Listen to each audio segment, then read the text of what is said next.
Let's look at the basic shuffle step. As you can see here, I'm just performing a pretty ordinary forehand counter hit, and I'm moving to my right using a shuffle step, and then just moving back to the left to demonstrate the same shuffle step in the other direction. Let's see, the left foot, to go to my right, the left foot begins the motion and moves over, not exactly straight towards my right foot, but more sideways. If I moved my left foot straight towards my right foot, I'd actually be moving sort of diagonally backwards, and then the right foot goes out, and the motion's repeated on the way back, so that I'm actually shuffling sideways rather than along the diagonal created by the angle of my feet, and backwards and forwards. The little small adjustments that you can see my feet making are pretty normal. They just happen naturally as part of the stroke. You don't really think about that. And as I'm playing the stroke, really what I'm thinking, not really concentrating on the footwork by this stage after so many years of playing. It's just a matter of allowing it to happen. Now just demonstrating it with a larger loop stroke, showing really the same principles.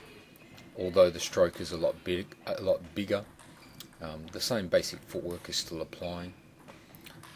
Only real difference that you'll see here is that because of the way that I play my forehand, I tend to end up in the air a little bit at the end of the swing, and you'll see me come up, and now just as my shuffle, part of my shuffle is actually to bring my feet as part of the shuffle to my left, bring them back into the right original starting positions.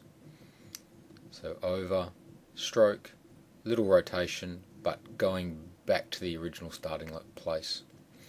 And the idea behind this shuffle step is really just to make sure that you can move to your left, move to your right, cover quite a great deal of ground, even just with one shuffle step, but staying very balanced throughout the whole process.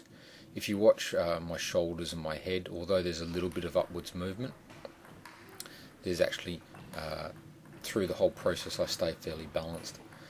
What you're seeing here is just an example of having to shuffle step to my left to play the ball. Quite quick there, it may not always be that fast. Sometimes in a rally it may be that fast, and just to the slow motion. One little interesting thing that I'll just point out while we're seeing the slow motion is that you may see, because I'm heading out to my extreme left of the table, I'm actually not moving directly sideways, but I'm actually sort of turning the corner, and it's almost like going around a arc or a semicircle. So, and then coming back around the semicircle back into my original position. And what that's doing is that's just part of the process of making sure that when you move out to your extreme left or you move out to your extreme right, that you don't face just forward, which would leave you facing well away from the table, but you actually make sure that you go and face where the ball's coming from. And again, you can see it here that because I'm actually already at the left side of the table, moving further left of the sideline, I'm actually turning the corner with my feet a little bit and curving around so that I'm facing the ball and ending up in the correct position. If I just moved directly sideways, I'd actually be facing off to the side of the table.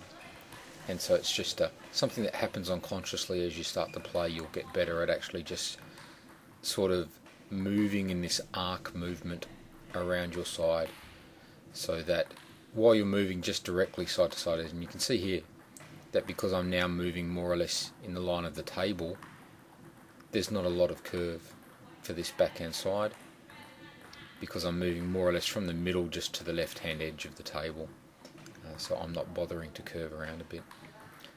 With the backhand, the shuffle stroke is really just the same, just in this case that to move to my left, the right foot starts the process and the left foot finishes.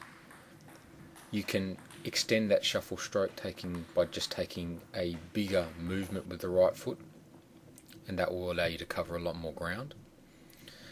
You can also use more than one shuffle stroke in succession. You could use two say to move a lot of ground sideways. And typically to move to your left to cover a lot of ground, a lot of players will use one or two shuffle steps to cover ground to the left. But to cover ground to their right, to their forehand side for a right-hander, most players to cover a lot of ground will either take two shuffle steps if they have time, and if they don't feel they have time, they'll use the crossover footwork technique to cover a long range. And what we're seeing here is just a little bit of shadow play without a ball, just to demonstrate just a couple of the ideas of how the shuffle step can also be used to move out a diagonal, and the same principle really applies. And the main thing to be watching with the shuffle step is just to make sure that as you're moving backwards and forwards, that you're moving so that you end up in your original locations. Obviously in table tennis you're not necessarily going to play a ball and move back to the same location every time, because where you go will be different. So this is really just a training exercise more than anything else. And now just showing a few ideas of how you can use a shuffle step, sort of 1-2 forward, to reach a short ball. Usually short balls on the forehand are reached with a step forward by the right foot, either by shuffle stepping in, or perhaps on return of serve just stepping in with just the right foot directly. That's showing a shuffle step in with the left, which is often used, and then I'll just demonstrate quickly a shuffle step with the right, which is often used by players depending on preference.